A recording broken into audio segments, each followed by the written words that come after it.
Every crime tells a story, but this one whispers through the shadows. Prepare to witness the truth they tried to hide. Rebekah Christian Gould was born on April 25, 1982 to Larry and Shirley Gould, one of 4 daughters. There are a number of different birth dates that have been published, but this is the date that is on Rebekah's grave, so I believe it's likely the most accurate. It seemed that Rebekah's parents went through a particularly nasty divorce, and there was a time when her father had tried to get custody of the girls. Despite the turmoil with her parents, Rebekah grew up as a small but protective sibling. Once Rebekah got older, she started attending community college and decided she wanted to go to the University of Arkansas. At that point, Rebekah and 2 of her sisters moved to Fayetteville, and she started attending Northwest Arkansas Community College while she worked on getting into U of A.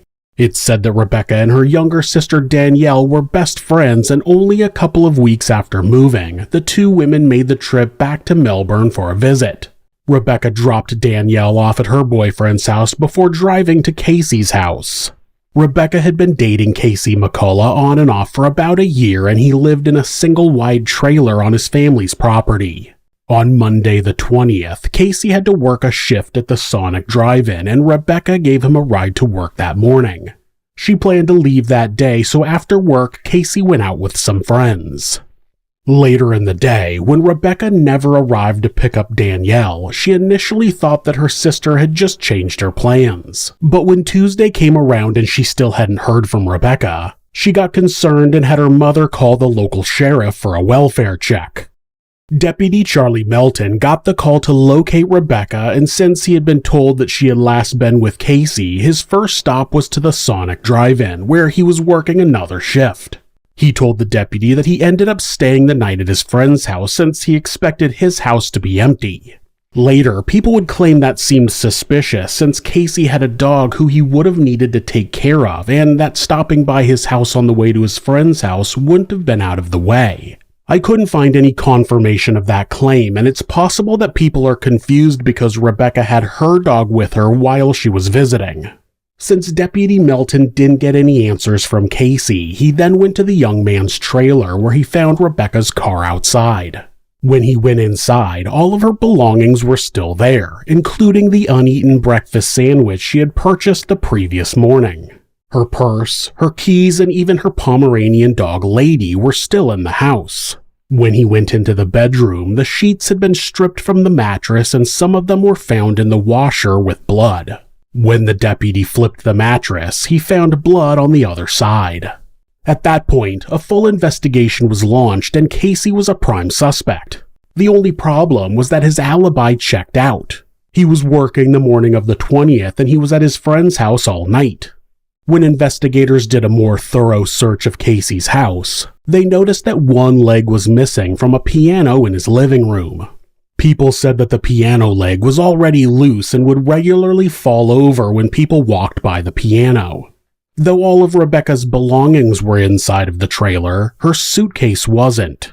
Investigators wondered if it had been used to transport Rebekah or some other evidence out of the house. Authorities searched extensively for the young woman but couldn't locate her. Some people thought she might have run off with her ex-boyfriend Justin, but when he was contacted, he said he hadn't seen her. That story clearly didn't fit in with the bloody scene, but the family was grasping at any hope they could. On September 27, 2004, Rebekah's body was found at the bottom of an embankment off of Highway 9. The embankment was about 35 feet or 10.5 meters down, and she was propped up against the tree. She was in only a t-shirt and underwear. The medical examiner said that insect activity showed that she was likely killed 7 days prior, which put her time of death on Monday, September 20th. Her cause of death was blunt force trauma to the left side of her head. Her autopsy described 2 separate blows, the first that hit her face and broke her nose, and a second that fractured her skull. The wounds were consistent with the missing piano leg, but it wasn't proven to be the weapon. No defensive wounds were found, and there was no sign of sexual assault. She had also been strangled, and her hyoid bone was broken. Once Rebekah's body was found, Casey was put back under the spotlight. People said that Rebekah called him possessive and that she wanted to break things off with him and he wanted to be together. Some very common problems that couples go through before one of them resorts to violence. His co-workers, however, confirmed that he was at work from 8 a.m. until about 4:30 p.m. His friends then said that they picked him up from the Sonic after that. They drove Casey to pick up his truck, which his father had borrowed the day before. That was why he needed a ride that morning. They all went to the movies, and then they went back to the friend's house where Casey slept. Then Casey went to work the following morning. The men had receipts and movie ticket stubs that matched their story. There were people who think that Rebekah could have been killed Sunday instead of Monday, but if that was the case, who gave Casey a ride to work Monday morning? That would mean a second person would have to have some knowledge they were keeping from investigators. Also, a cashier at the Possum Trot convenience store saw Rebekah come in Monday morning and buy a breakfast sandwich and a cappuccino, the same sandwich and cappuccino that was found in Casey's home during the welfare check. That, along with the time of death given by the medical examiner, it seemed unlikely to be the case. Investigators didn't stop at just Casey, though. They also questioned his family since Casey lived on family property. His father had been out of town as a truck driver, and his brothers also had alibis. Casey had told a detective that on Sunday night, his cousin, a man named William Miller, who went by Billy, stopped by his house and the two talked in his driveway for a few minutes. Billy had been in town because he was helping his mother move from Arkansas back down to the Lone Star State. During the time Rebekah was still thought to be missing, Billy, his mother, and his brother had already gone back to Texas, so investigators had authorities in Texas go to his house and question them. He didn't have any information outside of confirming that he had talked to Casey in his driveway Sunday for a few minutes. Other suspects included a woman named Jennifer Turner who had some sort of feud with Rebekah over her ex-boyfriend Justin. Again, Jennifer had an alibi during the time frame that Rebekah was determined to have been murdered. Then there was a man named J.B. Yates who had sold Rebekah some marijuana and she had owed him $20. Authorities theorized that he might have killed Rebekah over that debt, but he claimed that she had paid him and that he wouldn't kill someone over $20. Then there was a man named Chris Cantrell who allegedly bragged to people that he had killed Rebekah. When he was interviewed, of course, he denied the claim and there was no evidence that he was actually involved. From there, the investigation into Rebekah's murder went cold. Years went by and other people started trying to solve the case. Rebekah's father, Larry, asked the police for files, but they refused. He then hired a private investigator, but they weren't able to get any further info into the case. When true crime blew up in the later 2010s, a number of podcasts were released that talked about Rebekah's murder. In 2018, a podcast called Hell and Gone premiered that was based on finding justice for Rebekah. The host was Catherine Townsend, who was from the area, and over the course of the podcast, she interviewed people close to the case and talked to Rebekah's family. In the podcast, a witness claimed that Casey McCullough had confessed to him that he had murdered Rebekah. That person said that he had been a co-worker of Casey's, and after getting drunk one night, he confessed to the killing. Investigators determined the witness not to be credible for a number of reasons. He had claimed the confession had happened 8 years prior, but he had never told authorities. He only came out to tell the podcast. It seemed strange. Investigators also alleged that the witness's wife had had an affair with Casey and he was looking to retaliate. The witness denies that to this day. In 2020, Special Agent Mike McNeil of the Arkansas State Police was assigned to the case and he started the investigation all over again. He interviewed anyone who could have been involved, but every single person was cleared. The only other person that had been at Casey's trailer any time around Rebekah's death was Casey's cousin, Billy Miller. Since police in Texas had interviewed Billy in 2004, nobody had ever followed up with him. Since then, he had divorced his wife and moved to the Philippines where he married another woman and had 2 children with her.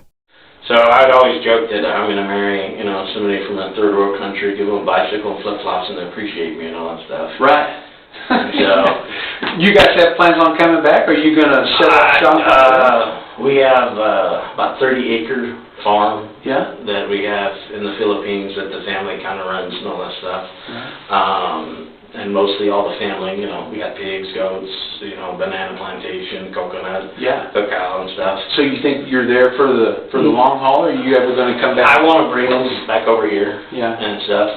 The school education over there is crappy. Right. I got them going to a private school and stuff. Right. My son speaks English. My daughter speaks Messiah and a little bit of English and stuff. Yeah.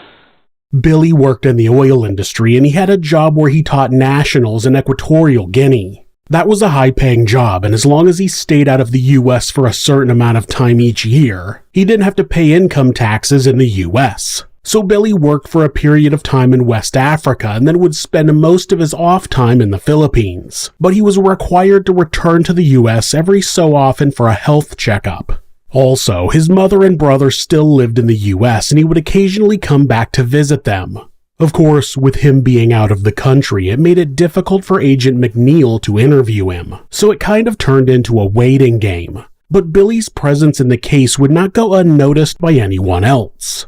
In 2019, some other podcasters had also started a Facebook group about the unsolved murder of Rebekah Gould, and Billy joined the group. Nobody who was interested in the case knew anything about Billy Miller. Details from the official investigation were not released, so there wasn't any reason for Billy's name to come up anywhere. He was only in town for a few days around the murder and wasn't a well-known member of Casey's family.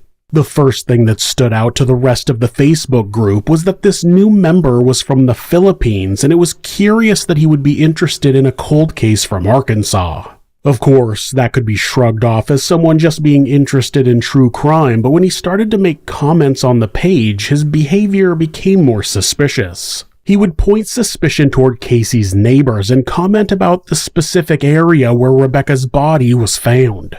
One of the members had experience with genealogy, and she eventually discovered that Billy was in fact Casey McCullough's cousin. From there, they gave the information to the Arkansas State Police, but with Billy out of the country, there wasn't much they could do.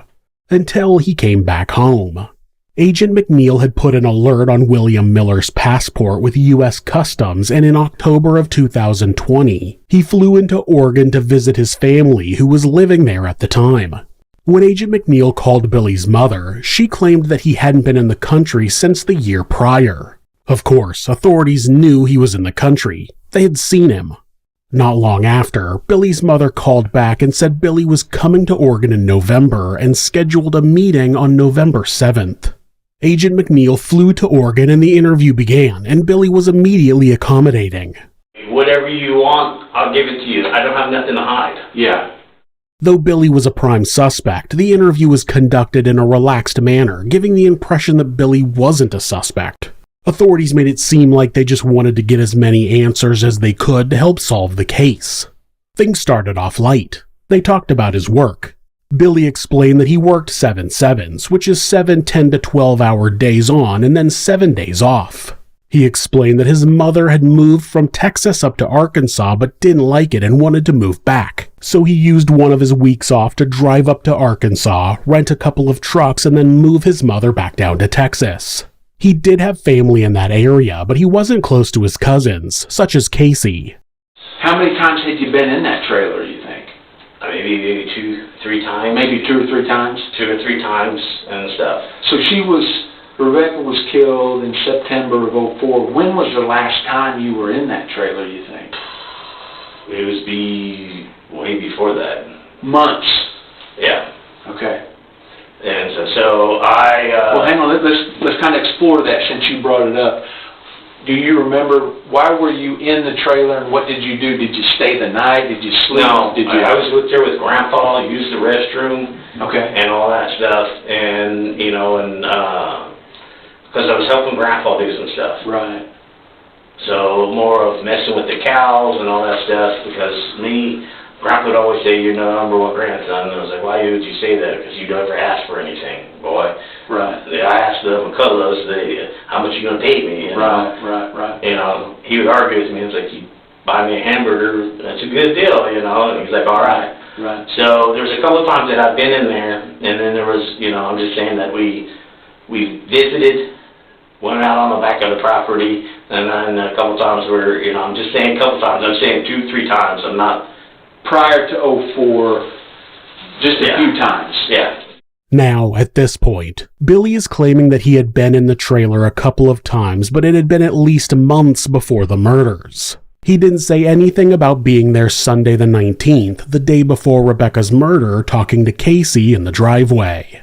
That detail continued to be omitted as he told Agent McNeil that he got to Arkansas late in the day that Sunday. He said it was just starting to get dark by the time he got there. Then, the following morning, he and his mother dropped his younger brother Jeremy off at school and then spent the day packing.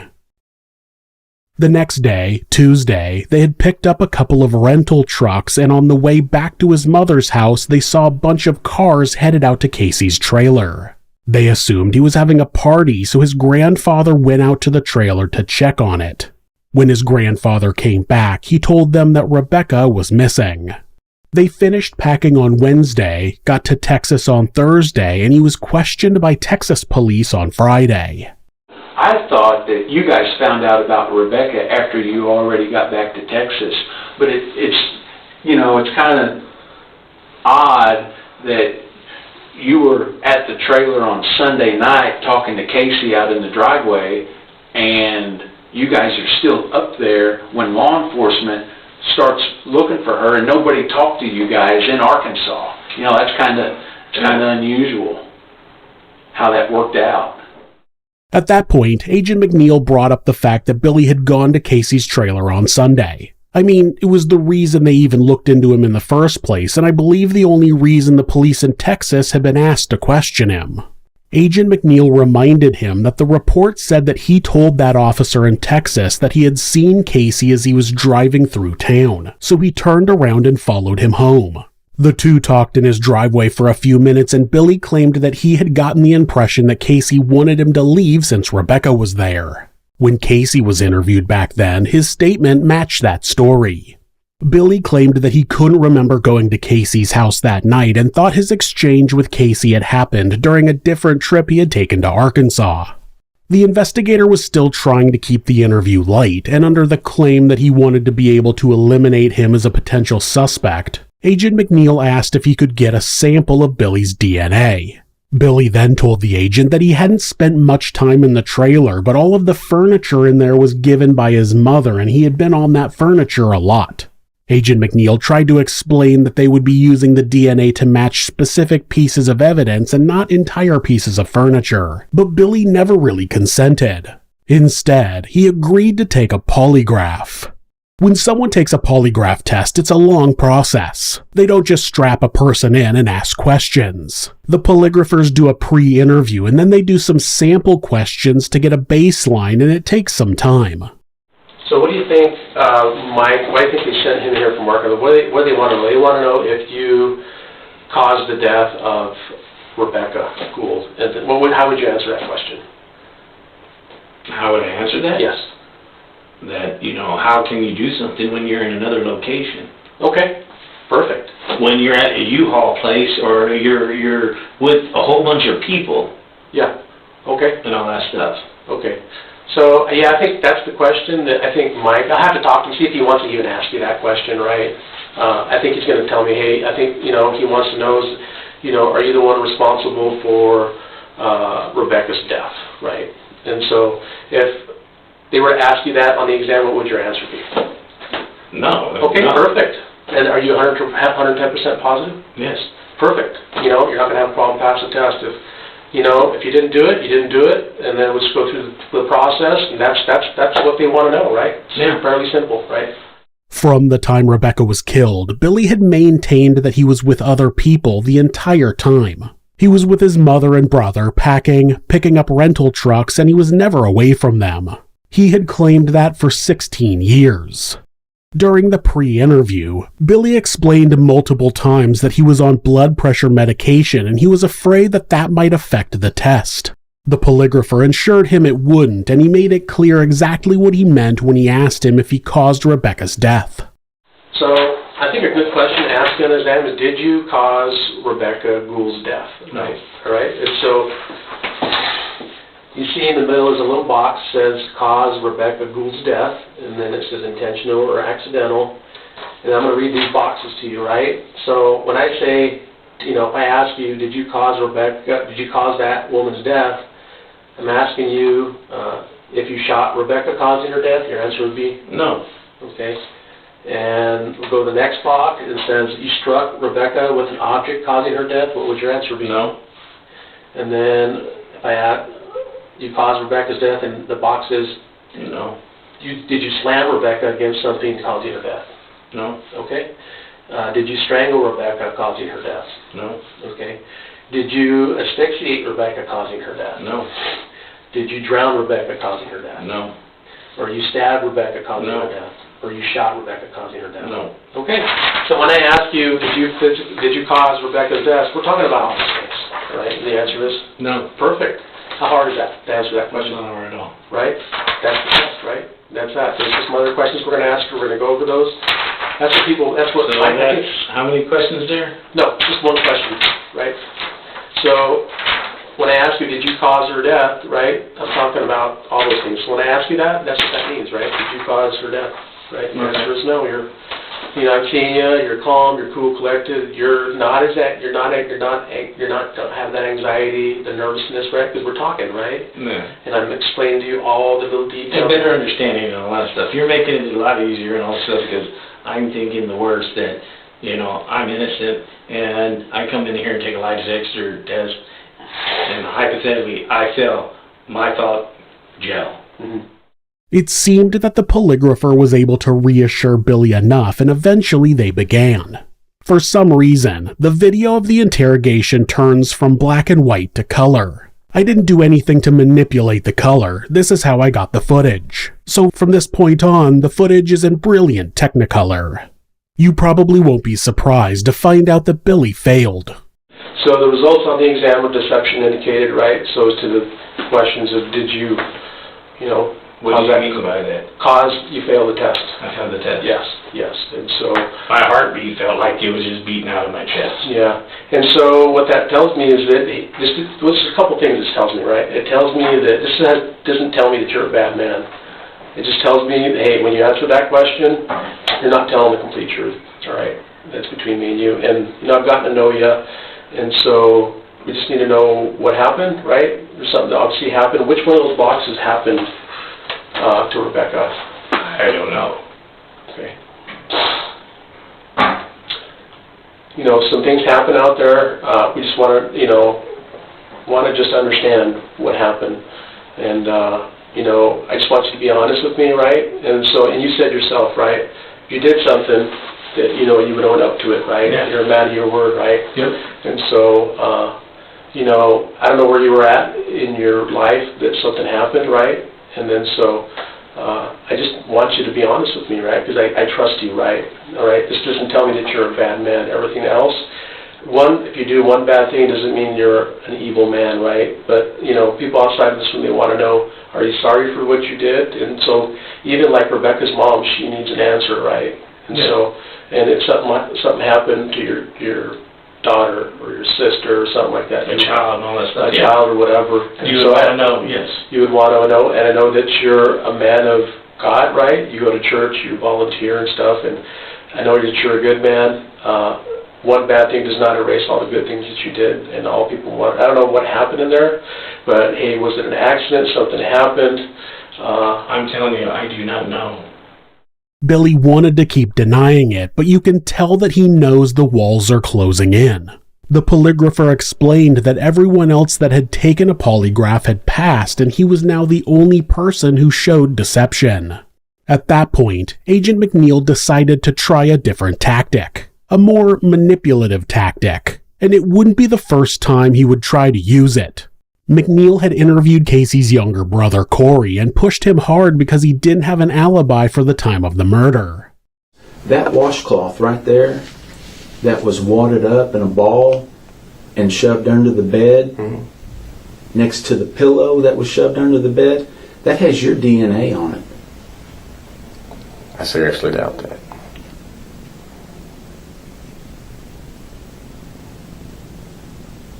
It does. And I've already spoke with the prosecutor about it. whenever it came back as a match, because I told you when I first met you that we believed that we had the DNA from the killer at the crime scene, but we hadn't been able to match it to nobody yet.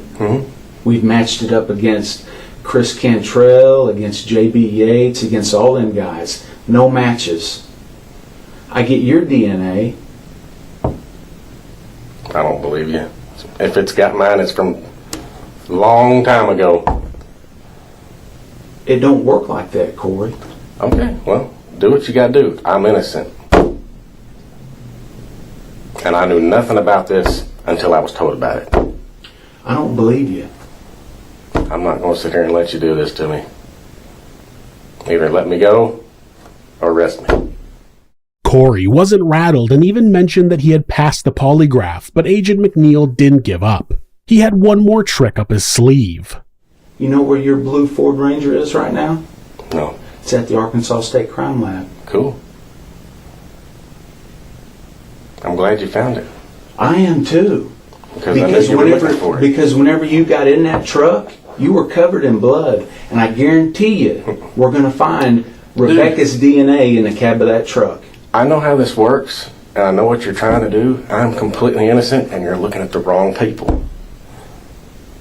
I mean, I'm sorry. I don't want to be a dick to you, but you're being an asshole to me. No, I'm not. I'm just telling you. I understand this is a serious ordeal, but I promise you, I didn't do this, and I didn't know anything about it.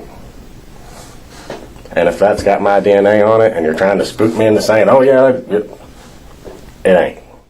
Of course, none of that was true. Corey's DNA wasn't on the cloth, and the agent didn't have Corey's truck. He was using a tactic where he told the suspect that they did have evidence to try to push that person to confess. Except Corey hadn't killed Rebekah, so he had nothing to confess, and he was eventually cleared. As Billy became the first person to fail the polygraph, Agent McNeil felt that was a good time to try the same tactic again. They didn't have Billy's DNA yet, so he had to word things a little differently. This is a washcloth that was under the bed that the killer used to clean up. It was wadded up in a ball. Okay, we've got the killer's DNA on that washcloth. Okay. Would there be any reason for your DNA to be on that washcloth? It shouldn't be. Shouldn't be on there. That's right. It shouldn't be. Yeah.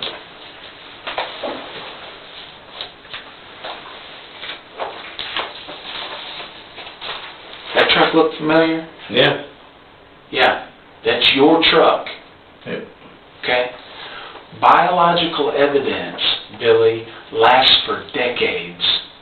Blood, skin cells, all kinds of stuff. Okay. All right? That was a really bloody crime scene.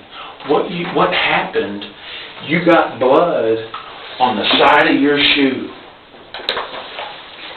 We got Rebekah's DNA next to the gas pedal in your truck.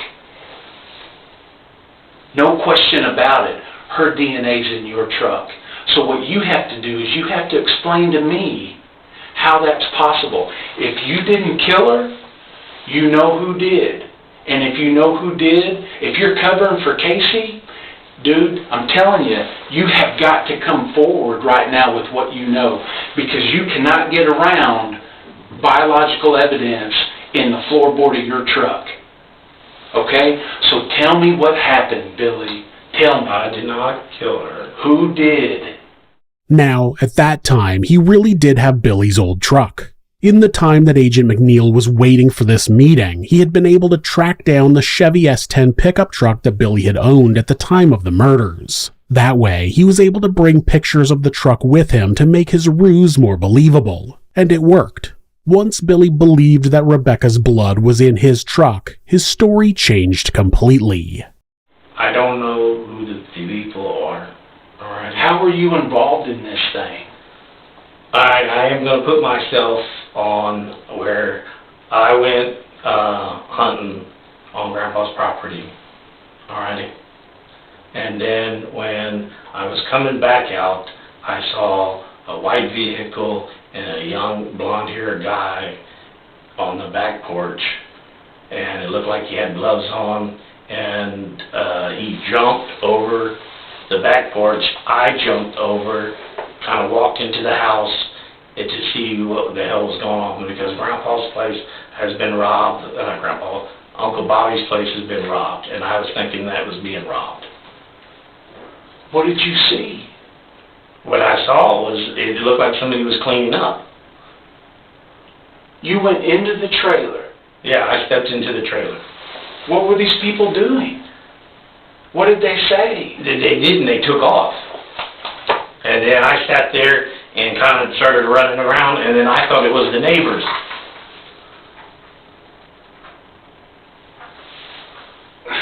Okay. All right. So, whenever you came in here and you told us that Monday morning you and your mom took Jeremy to school, that was a lie. Is that what you're saying? Yeah, that's the same. Okay. And the truth is that you got up early Monday morning to go hunting. Before Mom and them got up. Before Mom and them got up. Yep. So I went over there to go hunting and stuff, and then to shoot a deer and that. And you're coming back out of the deer woods. Yeah. And I'm seeing a white vehicle, and it looked like two guys. One looked blonde-haired. Where was the the vehicle? It was parked right in the back.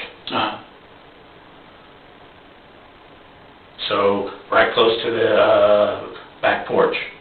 So William maintained that he had not been out to the house, that he had gotten up Monday morning and went with his mother to drop Jeremy off at school, then they were together all day. Now, suddenly, since he thought there was DNA evidence, he happened to have gone into the house right after Rebekah had been killed and saw some other people there. For no apparent reason, he kept that information secret when the police came and interviewed him in Texas and for the 16 years since. He just risked being a suspect by not telling authorities that he saw Rebekah's killer. That makes absolutely no sense, and McNeil knows that. He calls Billy's story bullshit. Billy knows he's been caught, so he asks if he can go out and talk to his mother, who arrived at the police station with him, and after that, he would tell the agent the truth. Initially, Billy just wants to say "I did it" and nothing else. He claimed he didn't want to talk about the murder, but Agent McNeil explained that they needed to confirm the details, so Billy relented and explained exactly what had happened. He said that he went out to the property early Monday morning to hunt deer, and he eventually got the urge to kill. A human, not a deer. So he knocked on the door of the trailer, and when Rebekah answered, he asked to use the phone. When he went to the phone, she went back into the bedroom, and while he was pacing in the living room, building up his nerve, the loose piano leg fell over. He grabbed that piano leg, went into the bedroom, and beat her with it. He said he hit her with it 2 times and then the leg broke. Then he used a necktie to strangle her. He had pulled his truck around the back of the house, put her body in the bed of the truck, and tried to clean the scene. He put some of the bloody bedding into her suitcase, but it didn't all fit, so he put the rest into the washing machine. The detail about her suitcase being missing from the trailer had never been released to the public. Then he flipped the mattress to hide the blood on it, but the question still remained. Why? Agent McNeil suggested that he was trying to sexually assault Rebekah, which he adamantly denied, a fact that was supported by the medical examiner, but it still didn't make sense. What was your intentions? Your intentions were to go in there and just kill her? Why? It was like a light switch that just went off, and I don't know, it just was like angry or just kind of, I don't know. Had she made fun of you? No, she didn't. I just went in there and it was like, bam, bam, bam. And that was it, and then I freaked out. If that's true, William Miller is the worst type of killer. He had no reason to kill anyone. He literally just had an overwhelming urge to kill, and he wasn't able to control it. Outside of self-defense, there's obviously no good reason to kill someone, but having a motive at least answers the question of why. There's a starting point for why the person was killed. Having someone walking around who gets the urge to kill for no reason is absolutely terrifying. After the murder, Billy drove through town right past the police station and dumped her body off of a ravine.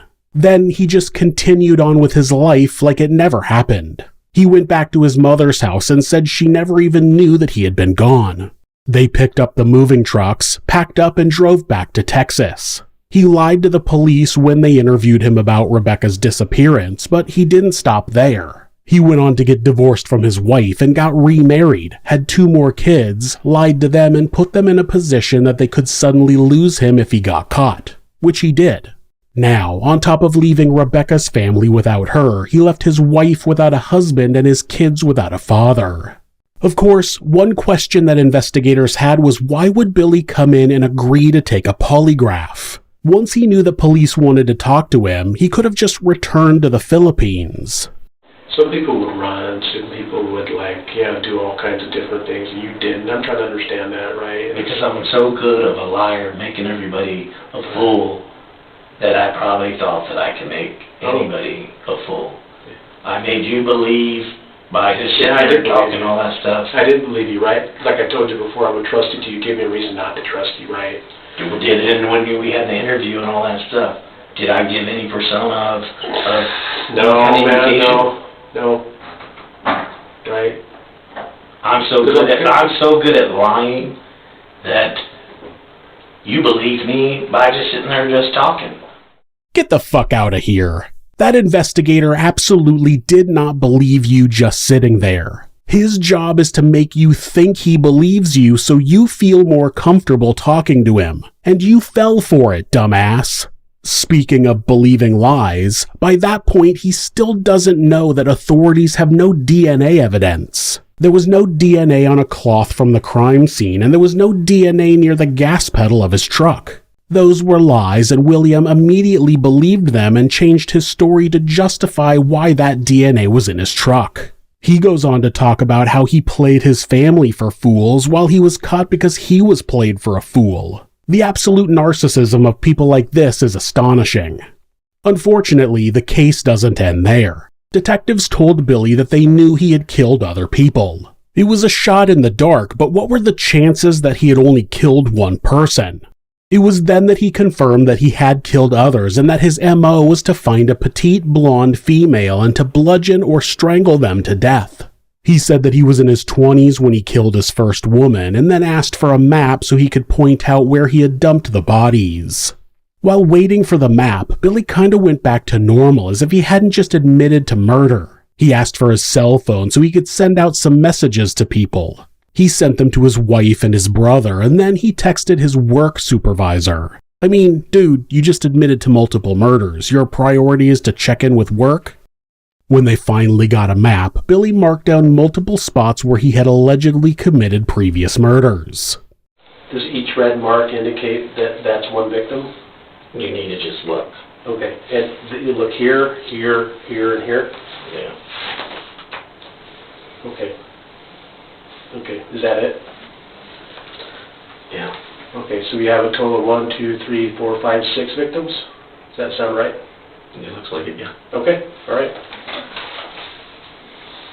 All right, is that it? Yeah. Okay. Now, you want me to look at this? We can just go into towns. Okay. He claimed that he had 6 other victims. 4 were sex workers and 2 were not. This number is unconfirmed, and later information from the FBI looking into the claims all say that there were 5 other victims.